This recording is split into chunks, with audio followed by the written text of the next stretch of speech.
নমস্কার। কাবুলিওয়ালা নিয়ে একটা ছোট্ট ইনফরমেশন আর একটা মজার ঘটনা তোমাদের সামনে শেয়ার করতে আসলাম।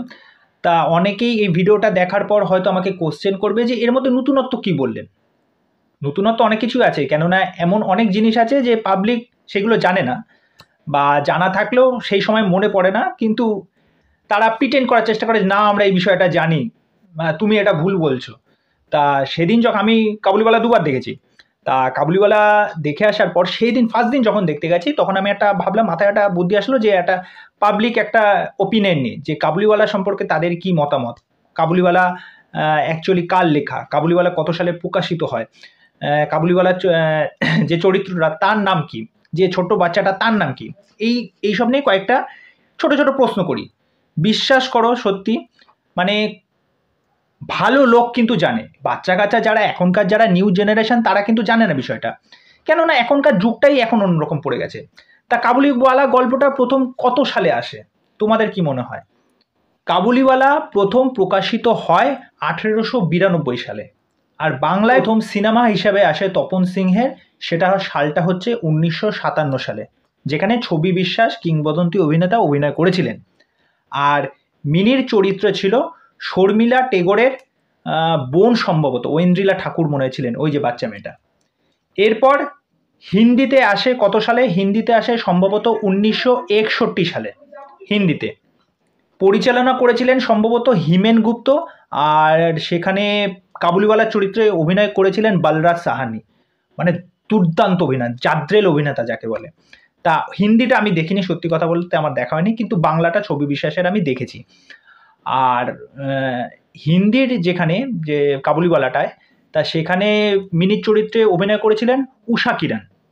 এবার আরেকটা হচ্ছে বাংলাদেশে, যেটা হচ্ছে মান্নান অভিনীত বাংলাদেশে কাবুলিওয়ালা, সেটা রিলিজ করেছে 2006 সালে।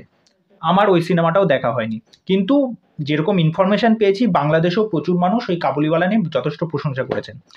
এই হচ্ছে তিনটে মেন সিনেমা। মেন তর্ক যেই বিষয়টা নিয়ে সেটা হচ্ছে ছবি বিশ্বাস এবং মিঠুন চক্রবর্তী। দেখুন, ছবি বিশ্বাসের সাথে মিঠুন চক্রবর্তী আমি এখানে কোনো রকম তুলনাই টানছি না।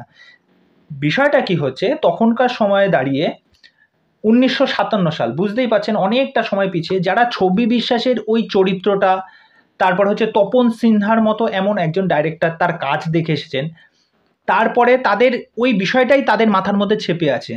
তারা নতুন করে আর যে কাবুলিওয়ালা সেরকমভাবে যে নেবে বা গ্রহণ করবে, এই জিনিসটা কিন্তু তারা ভাবনা চিন্তা করতে পারছে না। বিষয়টা দেখবেন যে আগেকার দিনের মানুষ কিন্তু এখন বাজারে মাছের দাম বা সবজির দাম কি হতে পারে তাদের কোনো আইডিয়াই নেই। আমার বাড়িতে তো ঠাকুমা ছিলেন, তা আমি একটা মজার বিষয় তোমাদের সাথে শেয়ার করছি। তা কত করে মাছ? তখন আমি বললাম না যে 200 টাকা কিলো। হ্যাঁ, 200 টাকা কিলো?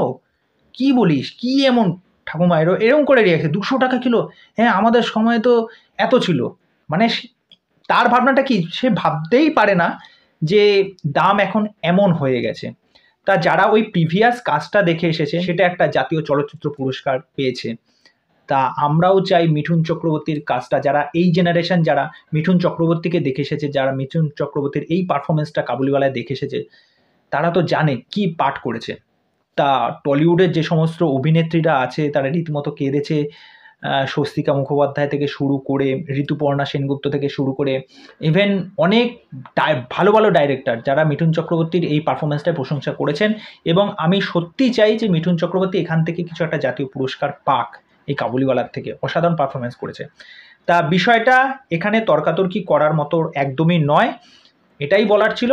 আর যদি এই সিনেমাগুলো যদি আপনারা এখনও দেখে না থাকেন, যে এই হিন্দির কথা বললাম বা ছবি বিশ্বাসের এই বাংলায় যে সিনেমাটা যদি না দেখে থাকেন, গিয়ে দেখে আসুন, ভালো লাগবে। তখনকার দিনের একটা নস্টালজিয়া একটা ব্যাপার আছে, তো সেই জিনিসটা আপনাদের সাথে কানেক্ট করবে। বাড়ি বড়দের সাথে, পরিবারের সাথে দেখুন, ভালো লাগবে। তা এই ছিল ইনফরমেশান, এই ছিল বিষয়।